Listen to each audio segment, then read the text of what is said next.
이제 42주년을 맞은 우리 교회, 이 복음을 붙잡는, 참된 복음을 붙잡는 의미에서 본문을 정했습니다. 저는 지난 주간에 한 주간 독일 마틴 루터의 종교교육의 정신을 되새기는 그런 시간들을 가지면서 독일의 마틴 루터의 사역의 그 현장, 그의 삶의 현장을 돌아보고 왔는데요. 종교개혁자 마틴 루터가 이 갈라디아서를 아주 좋아했습니다. 로마서와 함께 이 갈라디아서는 우리 복음의 그 핵심을 잘 가르쳐주는 교리적 설교를 할 수 있는 귀한 책입니다. 이 갈라디아서의 진리의 핵심은 복음이에요. 복음을 정확하게 가르쳐 줍니다. 특별히 중세교회가 잘못된 가르침으로 진리의 그 오류로 인하여 중세기가 영적 암흑기에 이제 빠져 있을 때 이 마틴 종교개혁자 젊은 사제인 이 루터가 갈라디아서를 통하여 진리의 빛을 발견하게 되죠. 로마서 1장 17절이 그의 인생의 터닝을 하게 하는 굉장히 중요한 구절이었다면 실제적인 것은 갈라디아서를 통해서 그가 굉장히 많은 은혜를 입었습니다. 자, 갈라디아서 교회는 바울이 세웠던 교회인데요. 이 교회가 얼마 되지 않아서 잘못된 가르침이 교회 안에 침투하여 교회가 어려움을 당함으로 이 바울이 갈라디아 교회를 향해서 편지를 써서 오늘 이 갈라디아서가 주어졌는데요. 바울은 이 편지 초기에 강경한 표현을 쓰고 있습니다. 저주를 받을지어다, 이런 표현이 있습니다. 자, 축복을 전해야 될 사도의 입에서 무서운 말이 오늘 본문에 쏟아져 나오고 있습니다. 상당히 바울이 격앙이 되어 있는, 아주 화가 나 있는, 대노하는 장면이죠. 6절에 보면 그리스도의 은혜로 너희를 부르신 이를 이같이 속기 떠나 다른 복음 따르는 것을 내가 이상히 여긴다. 자, 거짓 교사들이 갈라디아 교회에 들어와서 무엇을 했느냐 하면 다른 복음을 가르쳤다는 거예요. 다른 복음. 바울이 가르쳤던 그 복음이 아니고 다른 복음을 가르쳐서 성도들이 그 복음으로부터 떠나가고 있다는 소식을 듣고 충격을 받아서 이 편지를 쓴 것입니다. 그래서 바울은 내가 전한 이 복음 외에 다른 복음을 전하는 자들은 저주를 받을 것이다, 이렇게 얘기하고, 그 저주를 받을 것이다 라고 하는 그 저주는 바울 자신도 포함을 시키고 있고 천사라 할지라도 예수 그리스도의 이 복음을, 참된 복음을 전하지 않는다면 그 누구도 예외 없이 저주를 받을 것이다, 이렇게 심각한 얘기를 이제 하고 있습니다. 자, 바울이 편지 서두에서 이렇게 강하게 나온 것에 우리는 주목을 해야 합니다. 2000년 기독교 역사 속에 가장 많이 공격을 받았던 것이 있는데 그게 바로 복음이기 때문에 복음. 바울은 오늘 이 본문에서 부수적인 어떤 사이드에 있던 주제를 다루고 있는 것이 아니고 성경에 말씀하고 있는 핵심적인 주제인 복음을 다루고 있습니다. 이 복음이, 기독교에서 복음이 흔들리면 개인의 신앙, 구원, 교회 모든 게 다 흔들리게 되는 것입니다. 왜 그렇습니까? 이 복음이 왜 그렇게 중요합니까? 복음을 통해서만 구원을 얻을 수 있기 때문에 그렇습니다. 갈라디아 교회 안에서 이 복음이 위협을 받고 있었다는 거죠. 이것보다 크고 중대한 문제는 없다는 것입니다. 우리는 교회 안에 크고 작은 문제들이 일어날 수 있는 소지들은 언제나 있습니다. 다양한 사람들이 모여있기 때문에 교회는 언제나 관점과 그리고 생각과 견해의 차이가 있기 때문에 다양한 의견을 내다 보면 교회가 하나를 이루어가는데 상당히 어려운 부분이 있어요. 그렇기 때문에 웬만한 부분은 다 그냥 통과 너그럽게 넘어가야 돼요. 그러나 용납해서는 안 되는 것이 하나 있는데 그것은 진리의 문제라는 거예요. 다른 것은 그냥 교회는요, 다 은혜로운 교회는 그냥 대충 웬만한 건 다 넘어가야 돼. 그런데 진리는 그렇게 하면 안 돼. 특히 복음의 훼손이 되는 것은 이건 안 되는 거예요. 교회의 근본을 흔드는 것이기 때문에, 신자의 영혼이 죽고 사는 문제가 이 복음에 달려있기 때문에. 자, 거짓 교사들이 구원의 복음을 공격하고 있다는 거예요. 그래서 6절에 그리스도의 은혜로 너희를 부르신 이를 이같이 속히 떠나 다른 복음을 따르는 것을 내가 이상히 여기노라. 7절 다른 복음은 없나니 다만 어떤 사람들이 너희를 교란하여 그리스도의 복음을 변하게 하려 함이라. 복음을 변질시킴으로 갈라디아 교인들의 마음을 혼란시켜서 교회를 떠나버리게 했다는 것입니다. 이렇습니다, 여러분. 복음이 잘못 전달이 되고 복음이 복음으로 외쳐지지 않으면 사람들이 교회를 떠난다는 거예요. 여러분, 기독교 역사 속에 가장 치열한 싸움은 진리에 대한 위협이었습니다. 복음을 변질시키려고 하는 끊임없는 시도가 기독교 역사 속에 왔고, 마틴 루터가 1517년에 종교개혁을 했던 그 당시도 역시 복음이 훼손되어 있었다. 예수 그리스도의 십자가의 복음을 믿고 그 믿음으로만 구원을 얻는 이 복음이 훼손되어서 그 믿음으로만, 그리스도를 믿음으로만 구원을 얻는 것은 뭔가 부족함이 있는 것처럼 잘못된 복음을 그 시대 속에 가르쳤다는 거예요. 여러분, 진짜는 언제나 가짜에 의해서 도전을 받아요. 이 짝퉁 시비가 시장에만 있는 게 아닙니다. 진리의 이 영역 속에. 그래서 바울은 지금 매우 경황되어 있는 거예요. 8절 하반절에 보니까 우리가 너희에게 전한 복음 외에 다른 복음을 전하면 저주를 받을지어다. 이 얘기를 하는 거 보면 굉장히 심한 것 같아 보이고, 이 바울이 속이 좁은 사람처럼 너무한 거 아니냐, 이렇게 저주를 막 쏟아부어도 되나? 바울이 왜 이렇게 흥분하는가? 여러분, 이것은 지금 바울이 자신의 어떤 견해나 자신의 이론을 무시한다고 열을 내는 게 아닙니다. 어떤 관점과 이론 때문에 그랬다면 바울이 좀 심하다고 할 수가 있을 것입니다. 그러나 여러분, 바울은 지금 절대 결코 훼손될 수 없는, 변할 수 없는 절대 진리, 이것은 논의의 주제가 아니라는 거예요. 다른 복음은 교회를 무너지게 하고 사람들의 영혼을 파멸로 몰아넣을 수 있기 때문에. 그래서 여러분, 요한 2서에 보면 이 거짓 교사들이 조심하라는 거예요. 거짓 교사들이 오면은 그 거짓 교사들에게 인사도 하지 말고 집에 들이지도 말라는 거예요.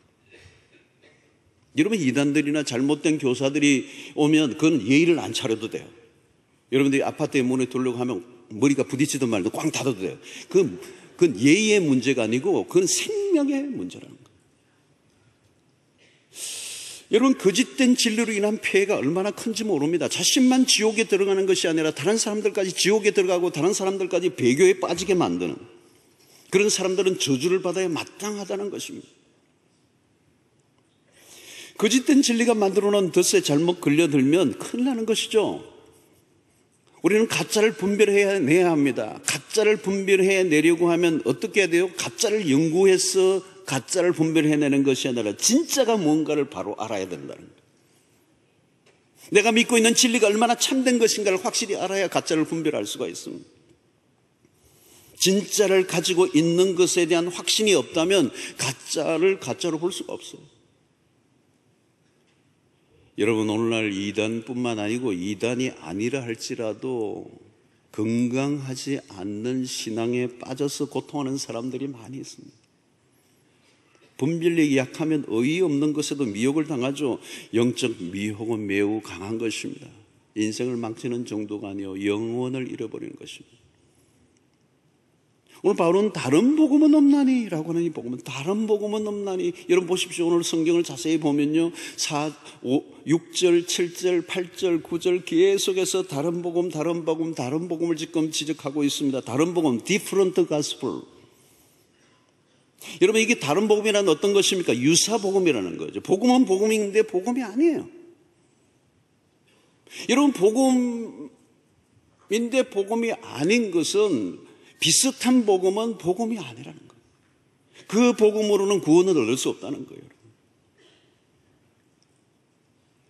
다른 복음이라는 거예요. 다른 복음. 나이키와 나이크는 달라요. 거의 같아 보이지만 다른 거죠.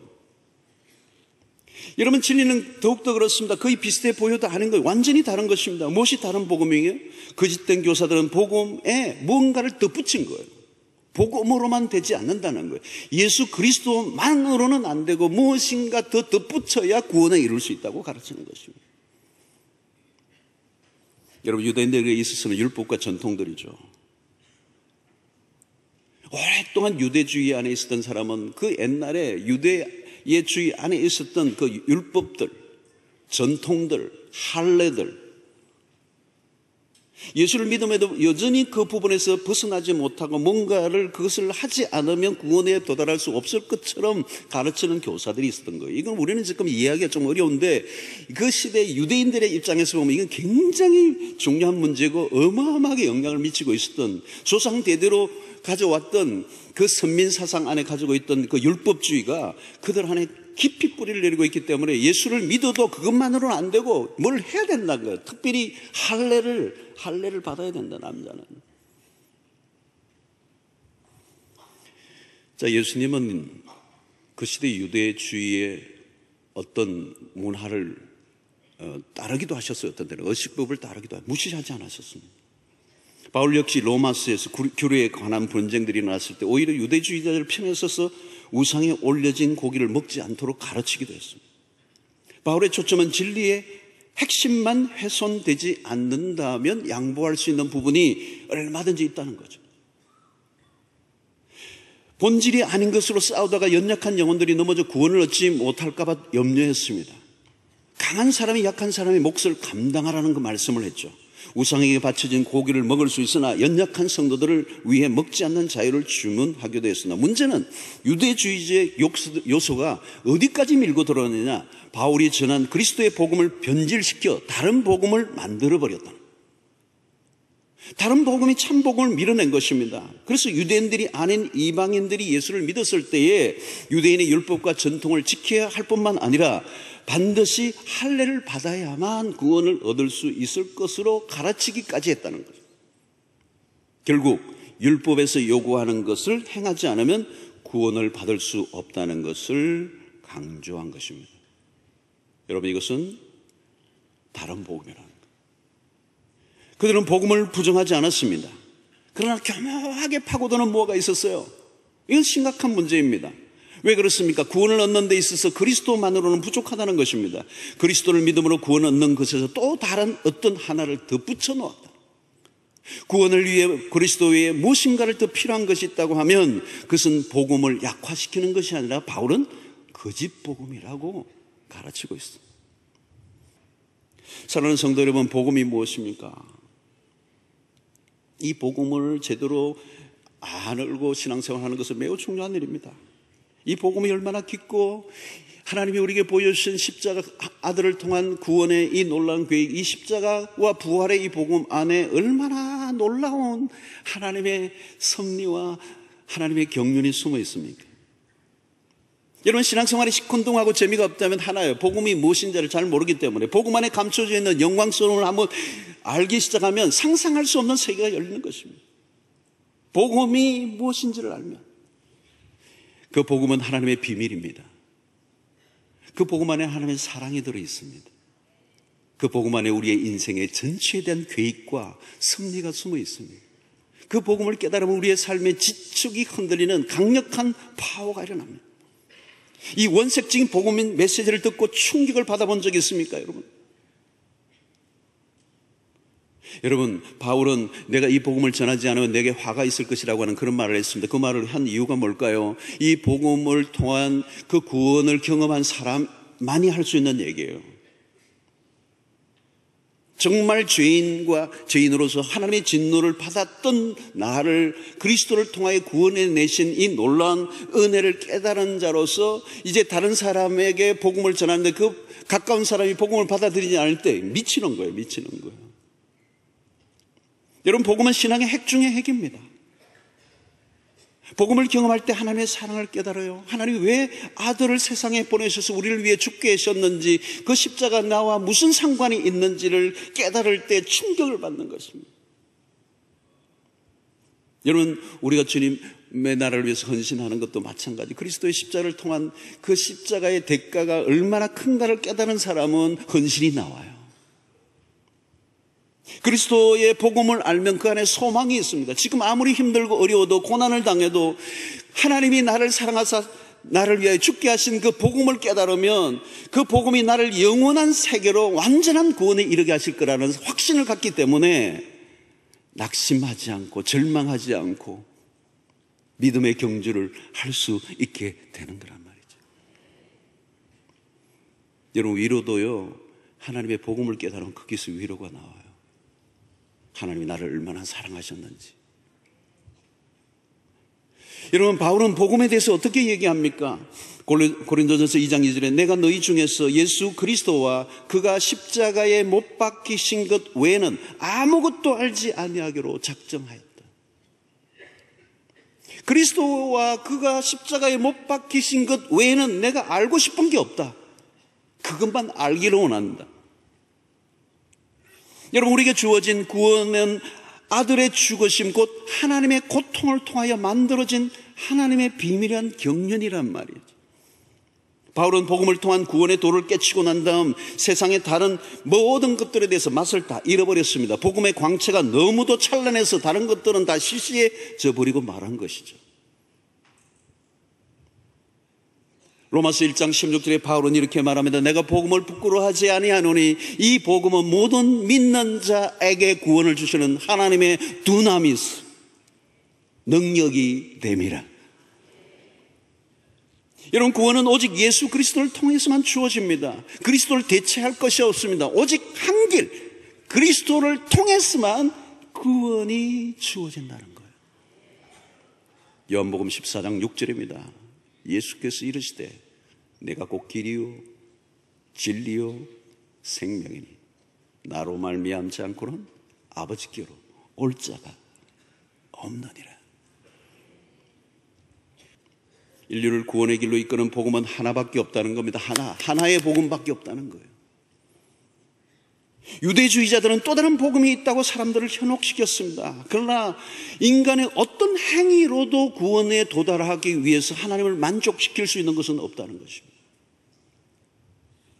인간의 힘으로는 구원받을 수 없습니다. 하나님의 은혜로만 가능합니다. 솔라 그라치아.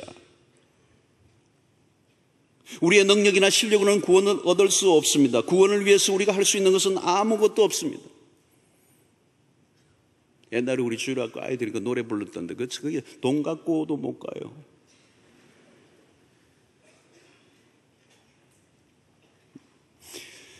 여러분, 새벽기도 40년 다녀도 그걸로는 구원을 얻을 수가 없어요. 여러분, 금식기도 헌금, 집을 몇 개를 팔아도 주일 성수 성교, 교회 개척 수십 개를 해도 그것으로는 구원을 얻을 수는 없어요. 여러분, 인간의 어떤 선행이나 열심으로 구원에 이르게 할 수 없다는 거예요. 구원에 관한 한 인간의 편에서 전적으로 무능하다는 거예요. 구원을 얻기 위해서 하나님의 방법이 좀 부족해서 우리가 도와야 될 것처럼 생각해서는 오산이라는 거예요. 우리는 새로운 방법을 찾아내려고 해서는 안 돼요. 이미 2000년 전 갈보리 언덕에 하나님의 아들 예수 그리스도가 죽게 하신 그 사건을 통한 구원의 그 계획을, 그 사건을 우리가 믿음으로 받아들이면 되는 것입니다. 바울은 그리스도로 충분합니다라는 얘기를 지금 하고 있는 거예요. 그런 복음에 사로잡혔습니다. 만약 자신마저도 복음을 제껴두고 다른 복음을 전한다면 자기도 저주를 받을 거라는 거예요. 여러분, 자신의 열심이나 혹은 인간적 양심 혹은 신앙적, 인간적 사상이나 궤변위에 신앙을 세워간다면 그것은 한순간에 무너질 것입니다. 오늘 우리는 혼란한 시대를 살고 있습니다. 여러분, 사실 중요한 건 뭘까요? 우리의 영혼이 진정한 구원을 얻는 거예요. 마태복음 11장 28절에 30절의 말씀을 잠시 봅시다. 수고하고 무거운 짐진 자들아 다 내게로 오라. 자, 이 수고하고 무거운 짐이라는 게 뭐냐는 거예요. 그 당시에 율법으로 구원을 얻고자 하는 그 율법의 무거운 짐을 말하는 것입니다. 그 짐을 진 자들아 다 내게로 오라. 오늘 우리를 얘기하면 그리스도에게로 나오라. 그리스도의 복음으로 나오라. 그 얘기입니다. 여러분, 율법은 사람을 변화시킬 수가 없어요. 율법으로 변화되지 않습니다. 사람들을 더 힘들게 할 뿐입니다. 여러분, 교회가 사람들을 더 힘들게 하고 더 얽어매고 더 억압하고 더 두려움을 주고 더 저주를 당할 것이다라고 하는 생각을 해서 행위를 만들어내고 열심을 만들어내고 헌금을 하게 만든다면 그건 잘못된 복음을 가리키는 거예요. 여러분, 교회 안에서 어떤 것도 억지로 할 게 하나도 없어요. 주일날 교회 오는 것마저도 마찬가지예요. 의무적으로 올 필요가 없어요. 내가 1년 365일 52주를 잘 지키고 365일 빠짐없이 새벽 기도를 드리면 내가 구원을 얻을 것인가? 그게 아니잖아요. 그렇게 해봐야 삶이 변화되는 것도 아니고 기쁨이 있는 것도 아니고 구원에 도달할 수도 있는 것도 아니고. 율법을 지키려고 하면 지킬수록 율법은 우리를 더 죄인으로 만들고 더 억압하고 더 죄책감에 빠지고. 그러나 여러분, 복음에 예수 그리스도가 우리를 위하여 십자가에 죽으신 이 그리스도의 이 복음을 우리가 붙잡으면 그 모든 죄책감으로부터 자유함을 얻게 되고, 더 이상 이 세상이 만들어 놓은 그 문화에 사로잡히지 않고 그리스도 안에서 나오는 그 열정과 기쁨과 헌신이 흘러나오는. 마틴 루터는 오직 믿음으로 구원을 얻는 이 진리를 깨닫고 그의 생명을 바칩니다. 복음은 하나님이 인간에게 전하는 메시지의 핵심이에요. 이것을 받아들인 이는 가장 현명한 일이고 최고의 선택이 된다는 것이죠. 사탄은 그래서 이것을 왜곡시키려고 애를 쓰고 끊임없이 복음을 변질시키고 다른 복음을 따르게 만드는 일을 지금도 하고 있는 것이죠. 사랑하는 성도 여러분, 그리스도의 십자가의 복음 외에는 소망이 없음을 믿으시기를 축원합니다. 이게 순수 복음이에요. 세상이 보기에는 미련해 보이지만 그리스도만이 우리를 구원에 이끌어 주는 것이고, 그 십자가만이 우리에게 능력이 된다는 것.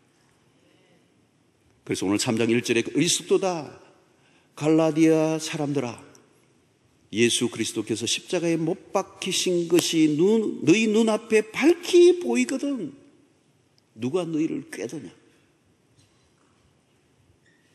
그리스도의 십자가를 놓치지 않는 신자로 살아가시기를 축원합니다. 신앙생활을 하면 할수록 십자가의 복음이 선명하게 드러나는 은혜가 있게 되기를 바랍니다. 오늘 바울이 그리스도와 그리스도의 십자가 외에는 내가 아무것도 알지 아니하기를 원한다.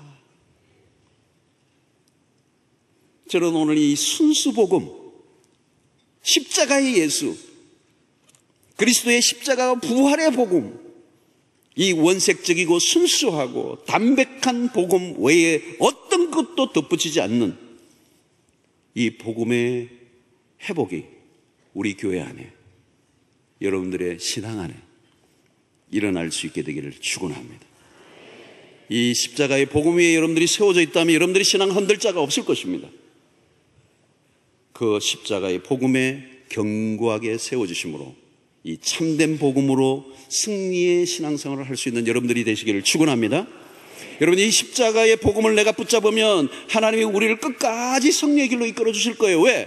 하나님이 그 아들 우리를 위해 죽게 하셨던 그분, 그를 믿는 자들을 마지막 영생의 길까지 누가 책임져요? 하나님이 책임지신다는 거예요. 그 복음을 붙잡고 있는 자들은 하나님이 영원까지 책임을 져주십니다. 왜? 우리 안에 그리스도의 십자가의 흔적이 있기 때문에. 그 십자가로 인하여 하나님은 우리를 어떤 허물과 죄악에도 불구하고 건져내시고 구원에 이르게 하시고 승리케 하실 줄로 믿습니다. 그리고 그 복음에 사로잡혀 살아갈 때 우리는 이 복음을 전하며 살아가는, 오직 유일한 복음, 인류를 구원할 유일한 복음은 예수 그리스도밖에 없음을 선포하며 살아가는 여러분들 되시기를 바랍니다.